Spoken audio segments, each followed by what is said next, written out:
ये बात तब की है जब अंकिता 10th क्लास में पढ़ रही थी। एक दिन टीचर ने पिकनिक का प्लान बनाया था।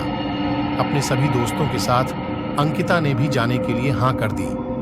पिकनिक पर जाना था पावागढ़। पूरा स्कूल पिकनिक जा रहा था, इसलिए करीब 30 बस सभी बच्चों को ले जाने के लिए तैयार थी।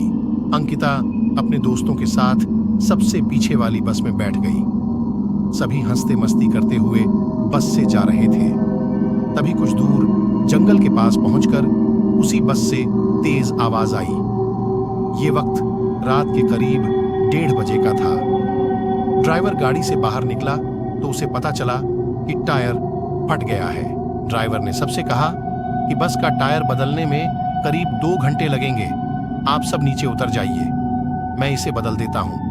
आप लोग पास के ढाबे में जा सकते हैं, वहां गर्म गर्म चाय पी लीजिए और मैं इस टायर को फटाफट बदलने की कोशिश करता हूं। ड्राइवर की बात सुनकर सभी बस से उतर गए और पैदल चलते हुए पास के ढाबे में पहुंचे। वहां एक बूढ़ा व्यक्ति चाय बना रहा था। इतनी रात को ढाबा खुला हुआ और किसी इंसान को चाय बनाते देख सबको हैरानी हुई।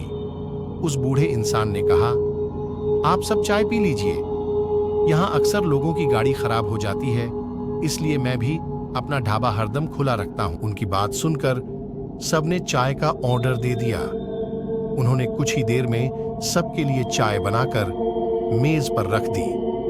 चाय पीते हुए अंकिता की आंखें एकदम ढाबे की छत की तरफ गई। वहां अंकिता ने एक औरत को सफेद रंग की साड़ी में खुले बाल लहराते हुए देखा।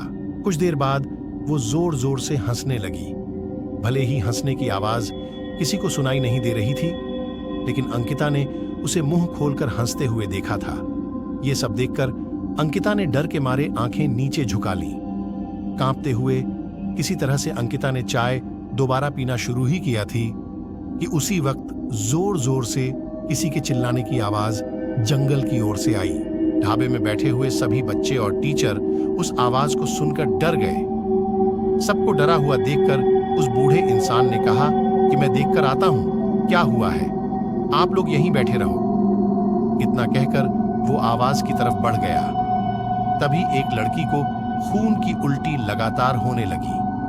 उसको देखकर सबकी हालत और खराब हो गई। उसी समय एक टीचर ने कहा कि तुम सब आग जलाओ और उसके बगल में बैठ जाओ। सबने मिलकर आग जलाई और गोल घेरा करके बैठ गए। टीचर ने सख्त लहजे में सबसे कह दिया कि अकेले कोई कहीं नहीं जाएगा। वैसे भी सब इतना डरे हुए थे कि अकेले कहीं जाने की हिम्मत हो नहीं रही थी। आग के पास बैठे बैठे 3 बज गए। तब कहीं जाकर वो बूढ़ा इंसान जंगल से लौटकर आया। उसने सबकी तरफ देखा और कहा कि उस चीख को सब भूल जाना, नहीं तो जीना मुश्किल हो जाएगा। इतना कहकर वो ढाबे के अंदर चला गया।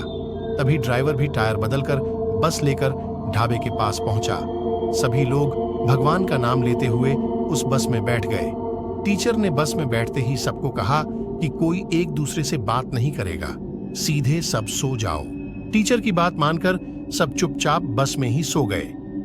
उसके बाद पिकनिक स्पॉट पर पहुंचे और करीब 1 हफ्ते बाद घूम कर आ गए। पिकनिक में किसी ने दूसरे बस के बच्चों से उस रात के बारे में कुछ नहीं कहा, क्योंकि टीचर ने मना किया।